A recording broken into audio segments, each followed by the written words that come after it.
Sasanilərlə bağlı bir neçə fikir söyləmək istəyirəm ki, Azərbaycanda aid olan bir sülalə hakimiyyətə gəldi. Sasanilər Parfiyanın yerinə gəldi. Parfiya dövləti vardı, Parfiya Türk dövləti idi. Azərbaycan Türk dövlətinə daha yaxınıdır. Və onların yerinə, onların zəiflədiyi dövrdə sui-qəsd nəticəsində, çevriliş nəticəsində, terror nəticəsində müasir dinləndirsək, bu sülalə gəldi, Fars sülaləsi, ikinci Fars sülaləsi idi, bu ərazidə hakimiyyətə gəldi. Vəssalam tutardı, ondan sonra Farslar olmamışdı burada, Həmənlərdir, bir də bunlardır. Və bununla bağlı mən demək istəyirəm ki, Sasani dövləti və ya Sasani imperiyası ifadəsi tamamilə yanlış və yalandır. Sasani sülaləsi deyilə bilər. Yəni, həmin dövrdə hakimiyyətdə olan Sasani sülaləsi. Sasani dövlət ifadəsi o dövrün mənbələrində heç yerdə işlənməyibdir. Yəni, mən sizə deyim ki, o Sasanilərin hakimiyyətdə olduğu dövrə aid orta əsr müəllifləri, tutaq ki, Simokat da ən tanınmış müəlliflərdən biridir. Biraz sonradan bu dövrə aid əsərlərini yazan ərəb müəllifləri, bu əsərlərin heç birində Sasani dövləti və ya Sasani ifadəsi yoxdur. Hər yerdə işlənir Midiya dövləti və yaxud Parfiya dövləti. Və biz sizlə danışmışıq ki, Midiya belə deyilirdi qərb müəllifləri, deyəndə onlardan da şərqdə də çox yerdə götürürlər. Yəni, burada söhbət ondan gedir ki, bu Azərbaycan dövləti deməkdir. Azərbaycan dövləti ifadəsinin qədim dövrdən Türklərin, Turanların hakim olduğu Azərbaycan dövlətinin bir sinonimi idi bu. Adının da sinonimi idi Midiya. Biz 1998-ci ildə dövlətimizi çox uğurla Midiya dövləti adlandıra bilərdik və bildiyimə görə o dövrdə mübahisələr də olmuşdu ondan bağlı, təkliflər də olmuşdu. Deyək ki, müəyyən siyasi xadimlər tərəfindən ki, bizim tariximiz Midiyaya bağlıdır daha çox. Ona görə də Midiya adlandırılması daha yaxşı olardı. Amma indi Azərbaycan adı seçildi, hər ikisi bizimdir.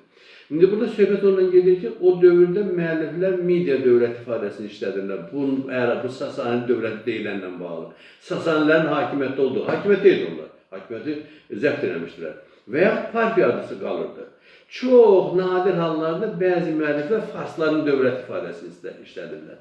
Yəni, Sasanilər dövləti yox, Farsların. Çünki Pers, Fars, indi onların da mənsubiyyəti ilə bağlı çoxlu müəmmalar var. Pers deyəndə nəyi nəzərə tuturlar? Pers ifadəsi vardı orada, Fars ifadəsi deyirlər. Yəni, getmir onun dərinliyinə. Yəni, o ifadə az da olsa işlədirdi. Yəni, bax, bu adla bağlı mən demək istəyirdim ki, bu məsələnin bir tərəfi, digər tərəfi qısaca onu deyim ki, Zərdüştlüklə bağlı, Zərdüştlüyü də bağlayırlar Sasanilərin adına. Sasanilər hakimiyyətə gələndə onların birinci nümayəndəsi Ərdəşir idi. 224-cü ildə hakimiyyətə gəldi, 241-ci ilə qədər hakimiyyətdə oldu.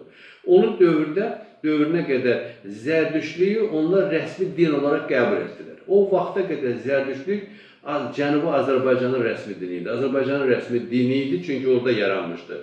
Onlar özlərinə bir arxa dayaq axtarmaq üçün, bir ideoloji baza tapmaq üçün Zərdüştlüyü özlərinin dövlət dini elan elədilər və onun oğlu 1-ci Şapurun vaxtında 241-ci-dən 272-ci ilə qədər hakimiyyətdə oldu. Onun dövründə qəti şəkildə Zərdüştlük bir rəsmi din kimi Sasanilər tərəfindən qəbul olundu və hətta onun fərmanları oldu, onun tapşırıqları, göstərici sərəncamları oldu ki, Zərdüştlük dini məcburi qaydada onların hakimiyyətdə olduğu ərazilərin hər yerinə yayılsın. Yəni, bax, Zərdüştlüklə bağlı da hər kəs bunu bilməlidir ki, bu dövrdən onlar götürdülər.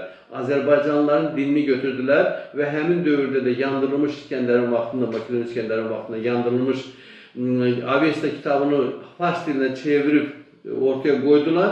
Ondan sonraki dövrdə də həmin o Avestanın Fars dilində olan variantı ortada oldu. Qədim Midiya dilində olan variantı, qədim Türk dilində olan variantı yandırıldı, yoxlusu aradan çıxdı. Ona görə də hər kəs bunu bilməlidir ki, yəni bu Sasanilərlə bağlı o Zərdüşt məsələsi, Zərdüşt dini məsələsi də bu Azərbaycan dinidir. Azərbaycanlıların dinidir və heç kəs onu bizdən uzaqlaşdırmasın, başqa bir yerə bağlamasın.